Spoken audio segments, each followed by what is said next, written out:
Buenos días, bienvenidos a la programación cultural de la Embajada de España y el Instituto Cervantes en Turquía. Hoy hablaremos con Raquel Lanceros, una poeta española, poeta y traductora, pero especialmente reconocida como poeta entre más de 200 críticos y más de 100 universidades, entre las que se cuentan universidades como Harvard, Oxford, Princeton, que la consideran la poeta española, o en español, nacida después de 1970, más relevante del panorama literario actual. Buenas tardes, Raquel. ¿Qué tal? ¿Cómo estás? Hola, buenas tardes, Gonzalo. Pues encantadísima de saludarte. Bueno, bienvenida a estos encuentros de la Embajada de España y el Instituto Cervantes en Turquía. Inauguramos contigo el año 21. Bueno, pues estoy Está encantada grabado, de... Raquel se ríe porque está grabado antes, vamos a decirlo, pero se emitirá ya en el 21 inaugurando la programación cultural en línea. La verdad que me da mucha alegría ambas cosas. Primero, estar en Turquía de nuevo, que es uno de mis sueños, pero aunque sea de manera virtual, ya se cumple un poco. Sí. Y también inaugurar el año 2021, ¿no? Porque yo creo que del 2020 ya hemos tenido bastante. Sí, creo que sí. Estamos ya deseando pasar al siguiente A y ver, que las a cosas ver si mejoren. viene un poco mejor. Es verdad que tú ya estuviste aquí con nosotros, con el Cervantes, cuando todavía se podía viajar con facilidad. Y bueno, en aquel momento Matria estaba relativamente reciente, estuviste leyendo esos poemas, así que si te parece, empezamos por este último poemario tuyo, que además bueno, es premio de la crítica en Andalucía, premio de la crítica, y bueno, que personalmente me parece maravilloso. Está mal que lo diga quizá, pero es que es no solo como lector crítico, sino como amante de la poesía, es un libro redondo. Te agradezco mucho. La verdad es que, bueno, tú como creador también lo sabes mejor que yo, ¿no? Que uno cuando hace una propuesta o cuando engendra de alguna forma un libro o un poema incluso, o un extracto, una novela, cualquier producto literario, si es que se puede utilizar la palabra, uno nunca sabe sinceramente cómo puede ser la recepción, ¿no? Porque la recepción tiene que ver con quien se pone del otro lado y no tanto con quien escribe, ¿no? Y por lo tanto, ese otro 50% de creación que consiste en interpretar, en descodificar y en dar el visto bueno o el visto malo, siempre está fuera de nuestro control. Así que yo me siento muy agradecida por cómo la crítica, pero también el público, recibió este libro con qué afecto y con qué cariño. Me ha escrito mucha gente diciéndome que se ha sentido identificada o identificado con tal poema. Y creo que no puede haber mejor premio, ¿no? Ni mejor satisfacción que, bueno, Sin pues duda. que haya habido alguien que en un momento dado haya disfrutado, ¿no? O se haya visto Sin duda. Una de las reflejado. cosas que por la que quería empezar por Matria, aunque sea empezar por el final, pero hacerlo luego un poco circular el recorrido, es porque en Matria descubres a una poeta ya, por supuesto, consolidada, madura, capaz de escribir con un oficio que hablábamos antes enorme, pero lo más interesante para mí es esa que mantiene la frescura, el vigor, la audacia, la imaginación enorme de su primer poemario, de Leyendas del Promontorio, y que atraviesa toda tu obra, y eso me parece algo muy especial. Bueno, la verdad es que es difícil. A mí me da mucho pudor hablar de mí misma, ¿no? Yo creo que eso tienen siempre que ser los demás. Pero sí es verdad que al menos como desideratum, yo tengo muy presente eh, intentar, aunque esto tampoco estamos en el control de las cosas importantes y de esto menos, ¿no? Pero sí que tengo muy presente intentar que el tiempo, que nos va cambiando, que nos va volviendo más sabios, pero también un poco más, como te diría yo, con la piel un poco más dura, ¿no? Bueno, pues que no nos arrebate del todo la ternura, ¿no? No nos arrebate del todo la fe en la vida. Y a mí eso me parece importante desde el punto de vista literario, y te diría que incluso más desde el punto de vista humano, ¿no? que las heridas de la vida no nos dejen cicatrices porque es inevitable, pero que no nos dejen secuelas, ¿no? O taras. Sí, Eso me parece es verdad que importante. se desprende y que además está también a lo largo de tu obra hay una indagación en lo personal, en lo humano, y aquí está los dos planos, está los dos planos en uno, por supuesto, pero esa indagación del todo, de lo humano en líneas generales, en palabras, digamos, grandes, y de lo pequeño, de lo propio, de la búsqueda personal, pues en la indagación que es tu poesía. Sí, la verdad es que yo no concibo la creación si no es como una indagación continua, ¿no? Una especie de descubrimiento, de revelación por el que uno va a veces gozosamente y a veces penosamente, porque el aprendizaje a veces cuesta, transitando, buscando siempre, ¿no? Siempre me ha parecido que el arte es muy interesante, aparte de que nos colma de respuestas, pero sobre todo de lo que más nos colma, bajo mi punto de vista, es de preguntas, ¿no? Sin duda. Y yo tengo mucha, ya te digo que me da un poco pudor hablar de mí, pero sí es cierto que yo tengo mucha avidez de conocimiento. Lo he tenido desde niña, me gusta mucho aprender. Y creo que el arte en general, y desde luego la poesía muy en particular, es, además de una forma de estar en el mundo, ¿no? Y de una visión casi, es también una importantísima vía de conocimiento hacia lo humano y hacia lo existencial, ¿no? Hacia la naturaleza, hacia todo lo que nos rodea, hacia el tamaño exacto que tiene cada cosa o que tiene cada faceta de la vida, ¿no? Y eso es un aprendizaje perpetuo, es decir, que partiremos de este mundo y no habremos hecho más que una mínima parte del que ojalá se pudiera hacer, pero es gozoso, yo creo que es como un camino que la propia recompensa te la va dando el propio camino, valga la redundancia, más que la meta, porque no hay una meta clara.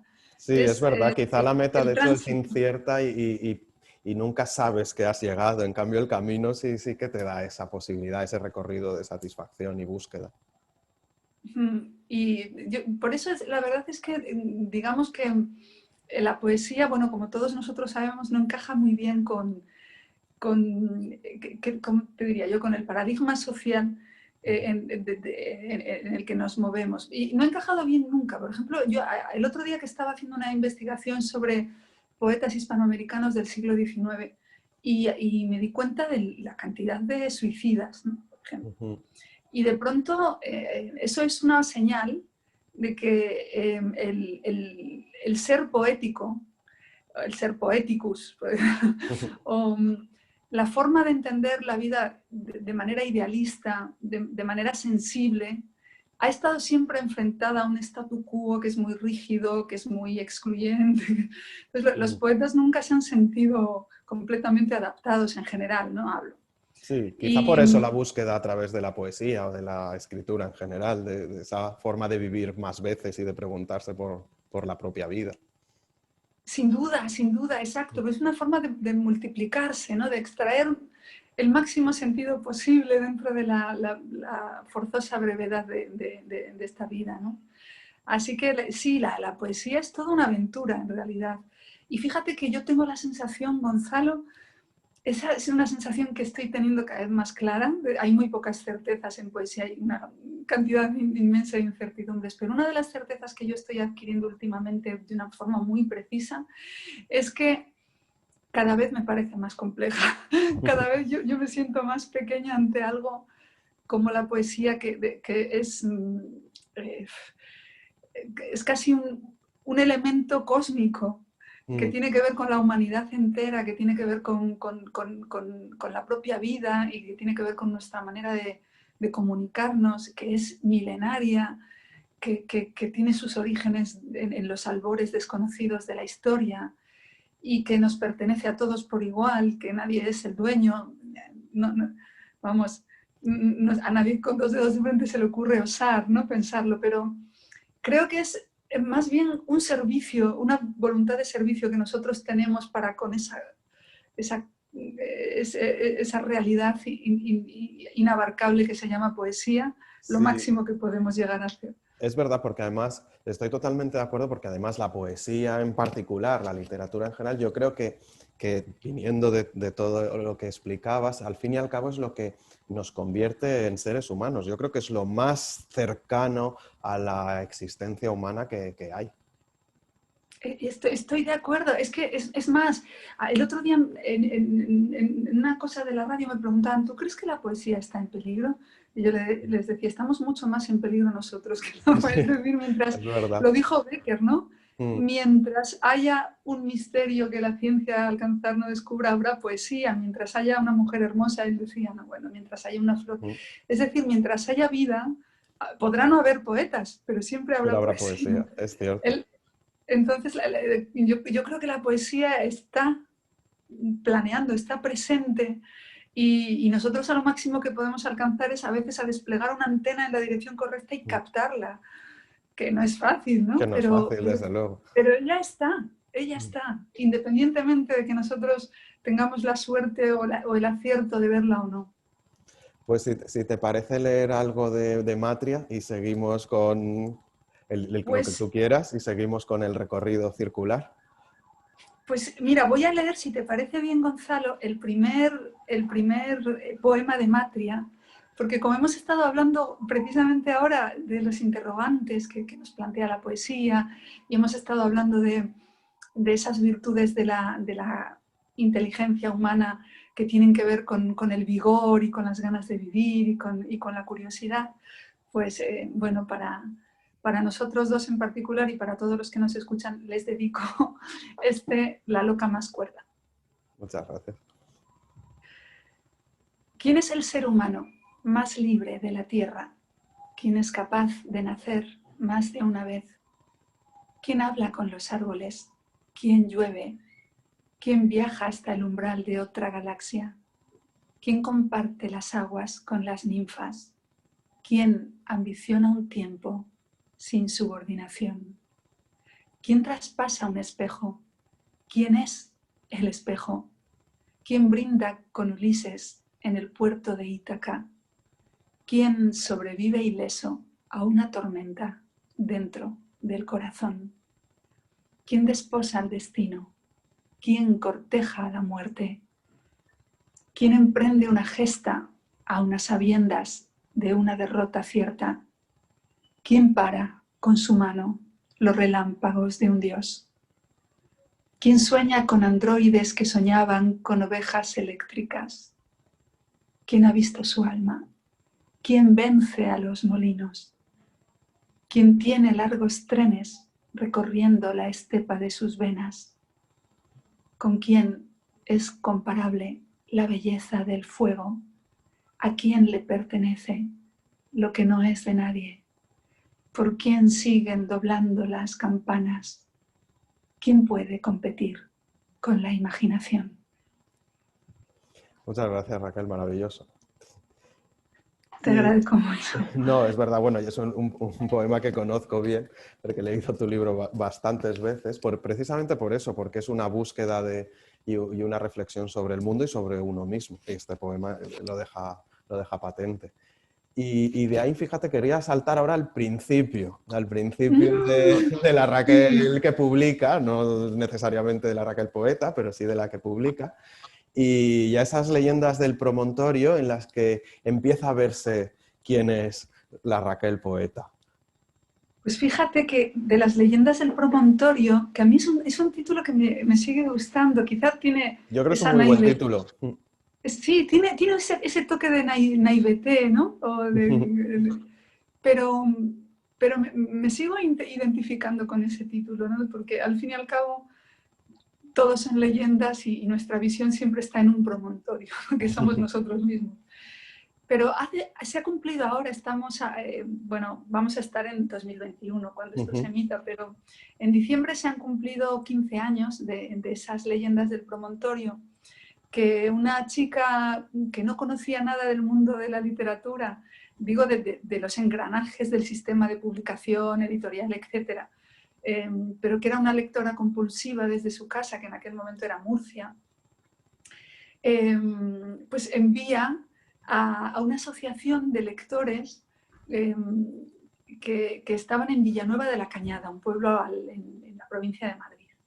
Y a la vez yo envío, como con un mes de diferencia, envío otro, no, perdón, esto lo había enviado antes del verano. Y después del verano, que me pasé trabajando en otro manuscrito, porque ya digo que me fui presa en aquel 2005 de una especie de calentura quijotesca y no hacía más que leer y escribir. Y escribí un libro que titulé Diario de un destello y lo mandé al famosísimo Premio Adonais, que es donde manda Claro. su manuscrito cualquier poeta menor de 35 años en este país, ¿no? Como era mi caso. Y de pronto me llegaron notificación de ir a Villanueva de la Cañada a recoger mi libro publicado con aquella asociación de amigos amigos de la Cañada. Bueno, eran personas que algunos ya han fallecido, gente que les gustaba mucho la poesía, Ángela Reyes.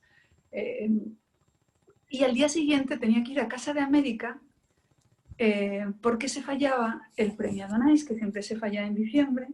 Y justamente me coincidía el viaje, como ir a Madrid a las dos cosas, porque me habían escrito que mi libro había resultado finalista, estábamos 12 entre los 200 y pico que mandan cada año, y a mí me parecía, ¿cómo explicarte ese pasmo de que hubiera respuesta? Porque cuando uno no conoce nada de esto y manda un manuscrito, está convencido de que es exactamente igual que arrojar una botella al mar, ¿no? Y encima Lo digo dos. metafóricamente porque vivimos en tiempos en los que arrojar una botella al mar es un delito ecológico, ¿no? Pero hablo del símbolo que nos ha sido legado, ¿no? Cuando los mares estaban limpios. Pero de pronto hubo esa respuesta y entonces en mi imaginario de identidad casi biográfico, personal, están unidos Leyenda del Promontorio y Diario de un destello, porque de pronto en aquella reunión en la Casa de América, en el Palacio de Linares, pues me dieron el acceso al Premio Adonais. Y entonces soy incapaz de deslindar y fue una época muy feliz, ¿no? Imagínate. Hombre, maravilloso, claro. Y entre Diario de sorprendida un destello es un libro en el que sigue estando esa forma de escribir, por supuesto, que atraviesa toda tu obra, más de memoria, ¿no? Es un diario, al fin y al cabo. Es un diario, sí. Y fíjate, hay un poema, yo no sé si, ahora que estamos en esos orígenes, ¿no? Porque yo siempre le digo a la gente que las personas tenemos diferentes edades. Una es la cronológica, dicen que otra es la biológica, que hay quien tiene la suerte de ser mayor o menor que la cronológica. O sea, menor. Sí. Si es mayor, no es suerte. No es suerte, suele ser peor. Exacto. Pero otra es la literaria o la poética, ¿no? Que es cuando comenzamos a escribir, y otra sería la poética de darse a conocer, que es cuando empezamos a publicar, que en mi caso fue, ya te digo, al principio de la década de los 30. Y en ese Diario de un destello yo tengo un poema que precisamente se titula Invocación, en el que es un poema que me gusta mucho leer. Yo no sé si tendré derecho a seguir leyéndolo. Por favor, por favor. Pero plasmé precisamente ese ruego a quien o quienes estén o a lo que esté por encima, para que el tiempo, que siempre suele ser bastante inmisericordia, no nos convierta en algo radicalmente distinto a lo que soñábamos cuando éramos jóvenes y cuando esa ilusión era total. Y justamente en ese momento lo plasmé, y es justamente lo que me estás hablando después de Matria, Sí. ¿no? Con lo cual Sí, yo sí, creo ha sido, quien sea te ha escuchado, yo creo. Tiene sentido que lo lea, porque además por creo favor, que sí, léelo. es un poema, fíjate, ahora con la pandemia mucha gente lo ha pedido, lo ha subido a posts, lo recita, y yo estoy feliz de que tiene vida propia. Claro. Y es uno de los poemas, yo creo que he escrito, que más vida propia tienen, y eso es para mí lo mejor que le puede pasar a un poema. Y creo que además, por lo que dice la gente, en 2020 está incluso de más actualidad que cuando lo escribí. Tú juzgarás. Que no crezca jamás en mis entrañas esa calma aparente llamada escepticismo. Huya yo del resabio, del cinismo, de la imparcialidad de hombros encogidos. Crea yo siempre en la vida. Crea yo siempre en las 1000 infinitas posibilidades. engáñenme los cantos de sirena.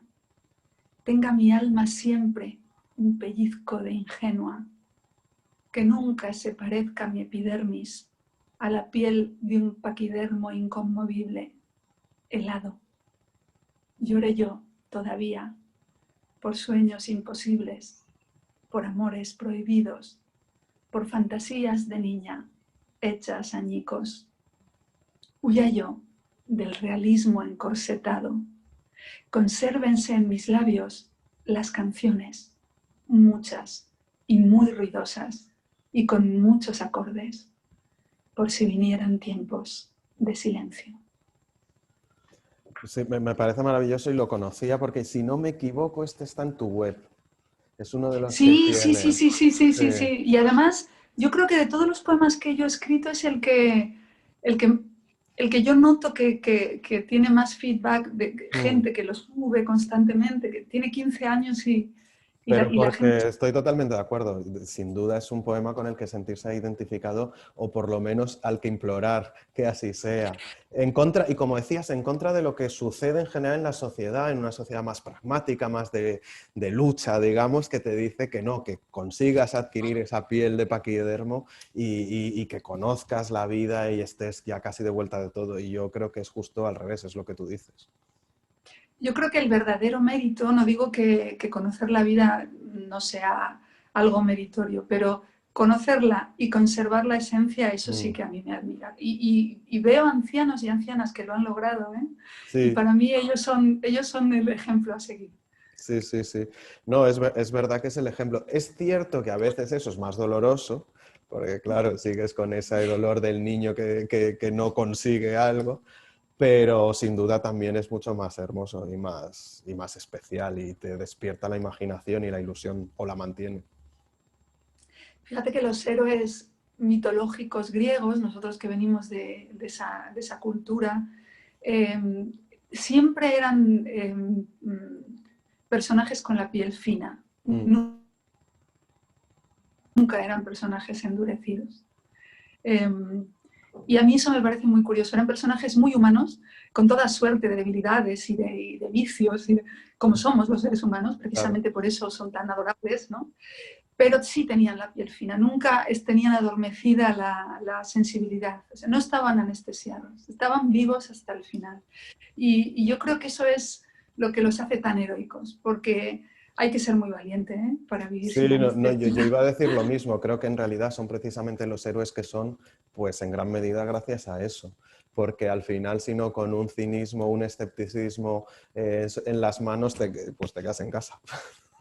Exacto, ¿Para qué? exacto, Si no es sirve de verdad. nada, claro, con esa idea.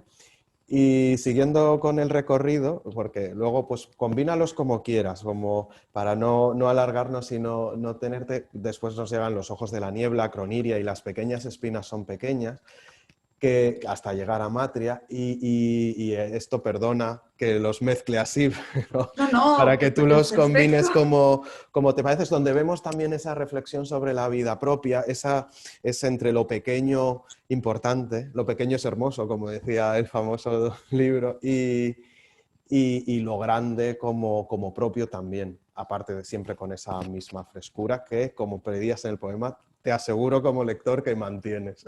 Bueno, a ver si los dioses siguen siendo piadosos.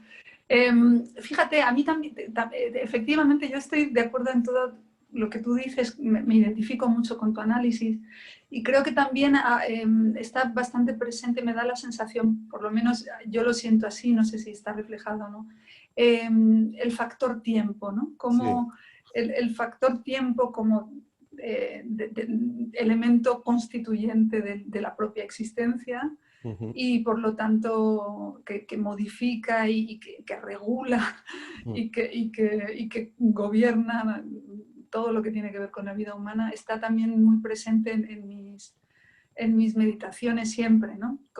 Porque evidentemente es imposible Claro. sustraerse a ello, ¿no? En el mismo Diario de un destello que está al principio, que es, pues, la memoria es importante, y sin duda ya se ve el apunte del tiempo hasta ahora, claro. Sí, la memoria es curioso porque yo la reivindico, es verdad, y creo que cada vez la reivindico más, la personal, es decir, las propias raíces, el propio origen, para tener clara la identidad nuestra, pero también la colectiva. Es decir, creo que fue Goethe quien decía que para hablar del presente había que saber más o menos sobre los 3000 años anteriores. Era algo parecido, que simplemente lo estaba parafraseando, pero es verdad que es muy difícil comprender la realidad sin un conocimiento de la historia, es decir, sin esa memoria colectiva. Sin duda. Y bueno, en realidad esto es una reivindicación de las humanidades, ¿no? Necesitamos la filosofía porque necesitamos aprender a pensar y necesitamos la historia para entender quiénes somos hoy, necesitamos la literatura para lo mismo. Y yo sí que reivindico siempre la memoria. Creo que de hecho no está nada reñido la innovación y la modernidad, que es una palabra que nadie sabe muy bien lo que significa, con el respeto y el conocimiento de la tradición. Es más, creo que se potencian mutuamente, sinceramente. Yo también lo creo. Así que esa reivindicación siempre está muy presente, de una forma a veces tácita y a veces explícita en mis libros, porque es algo en lo que creo yo de manera personal. Sí, Porque es si no, verdad que se ve y que yo creo que hay una reivindicación ahí total, yo creo que necesaria, y que es verdad que en algunos de tus poemas es de forma explícita, no está entre líneas. Y yo creo que es un mensaje fundamental y que, como dices, es necesario. Y es necesario el tiempo y es necesario las humanidades, pero las humanidades para el hombre y las humanidades en la ciencia y en este mundo tecnológico que nos invade. absolutamente. De hecho, fíjate, yo ahora me he metido, como en mi faceta de investigadora, me refiero a profesora de universidad, me he metido hace como un año y pico, estoy en un proyecto que me encanta, que se llama la transversalidad del conocimiento, en el que estoy con científicos. Se ha parado un poco todo con el coronavirus, pero bueno, seguimos adelante. Y se parte de la base de que el conocimiento humano es holístico y es global. Y por lo tanto, el arte, las humanidades, no son opuestas a la ciencia ni al método científico, sino que son vías complementarias de conocimiento con un montón de similitudes en su génesis, pues porque provienen de un mismo sujeto que es el Claro. ser humano. Entonces, estas barreras que al fin y al cabo solo tienen 200 años, porque fíjate tú, digo, entre esta cultura, esta mentalidad de las dos culturas que fue denunciada ya en 1959 por C.P. Snow, Cervantes decía la poesía la más sagrada de las ciencias. Es decir, que solamente a raíz de la formación de las academias, de la delimitación de un método científico empírico, riguroso, etcétera, parece que en la mente humana se empezaron y sobre todo en los sistemas de aprendizaje educativos, etcétera, se empezaron a oponer, Sí. hasta el punto que a nosotros nos decían, no sé si lo recuerdas, ¿no? Con 14, ¿tú eres de letras o de ciencias? ¿No? Estaba justo pensando, mientras hablabas, pensaba, es que es verdad, ya te separan y te dices si eres, pues intento ser de todo lo que puedo, claro. Claro, pero además es que, por ejemplo, la lingüística y las matemáticas tienen Hombre, pues, y la todo en filosofía y las común. matemáticas, sin duda. Exacto, y la música y Y las la matemáticas música. lo sabían, bueno, Los pues todos griegos que los hablábamos clásicos. antes, pues pregúntale si dividía entre ciencia, literatura o pensamiento, pues no. Claro, exacto, exacto. Y entonces a mí me parece que en este mundo en el que nos estamos adentrando necesitamos cada vez más, hemos hecho ya el experimento de saber mucho y mucho de poco y poco, que es la superespecialización, que tiene fines más productivos que humanistas. Y a lo mejor deberíamos, digo, como posibilidad para que lo pensemos, recorrer el camino contrario y empezar a formar hombres y mujeres de conocimiento más global, capaces de Sin tener un duda. enfoque mucho más amplio, ¿no? Fíjate que hablando con una colega tuya, con Ana Merino, que además prologa contigo un libro, Y y muy amiga, muy querida. pues hablábamos de esto y claro, porque ella en concreto que está en Estados Unidos, yo le decía, es que en Estados Unidos eso ya está. Y me decía, efectivamente, aquí ya están todas las universidades, ya están en ese, ellos que fueron los que más tendieron hacia la especialización, ahora ya han entendido que es mejor pues tener un conocimiento global y luego ya te especializas. Exacto, pero y fíjate que, y sobre todo porque a lo mejor incluso llegará un momento, ojalá en la historia de la humanidad, que será un momento liberador, en el que no seamos o no sean los seres humanos los que necesiten producir, a lo mejor nosotros estamos más Claro, para pensar, para crear, para disfrutar, ¿no? no estaría mal. Y entonces, No sé si lo no veremos, pero estaría, sería maravilloso. eso sería toda una liberación, ¿no? Y a mí me parece muy curioso, por ejemplo, los altos ejecutivos de las empresas tecnológicas, ¿no? Se dice que ¿cómo se llama? En Silicon Valley, eh, llevan a sus hijos a clases sin tantos aparatos, donde no utilizan los móviles ni las pantallas, sino que utilizan la memoria, la creatividad, la formación global. Y eso te da un poco pistas de que ya los que nos convencieron de lo que tenemos ahora ya están empezando a ser desertores, ¿no? Sí, Entonces, que no seamos los últimos en abandonar un claro. barco que parece que hace aguas, ¿no? Yo creo que es evidente que las hace y que hay que efectivamente hay que saltar ya al otro o volver usando la memoria tan presente en tu poesía, hay que volver. El eterno retorno, claro, y de pronto ahora están contratando en grandes empresas filósofos, ¿no? Ujú. Porque, Sí, y si supieran lo que son los poetas, a lo mejor también se animaban. claro, de hecho, fíjate que vivimos en un mundo donde la palabra en las empresas narrativa, incluso cuando en la explicación científica, está omnipresente. Sin embargo, la narrativa a la que acuden está pidiendo a gritos que haya un poeta que ayude a plantearla. Yo creo que sí, que se nota esa carencia, a ver si se empiezan a dar cuenta, ¿no? Pero claro, para darse cuenta primero hay que conocerlo. Pero bueno, todo se andará, todo Todo se se andará. andará. Pues si te parece, para cerrar, yo creo que nada mejor que escucharte leer poesía. Entonces, a partir del que nos hemos quedado y cerrando con uno de Matria, eso es petición personal, si te parece bien, pues Me parece elige estupendo. un pequeño recorrido y cerramos con tu voz y tu poesía.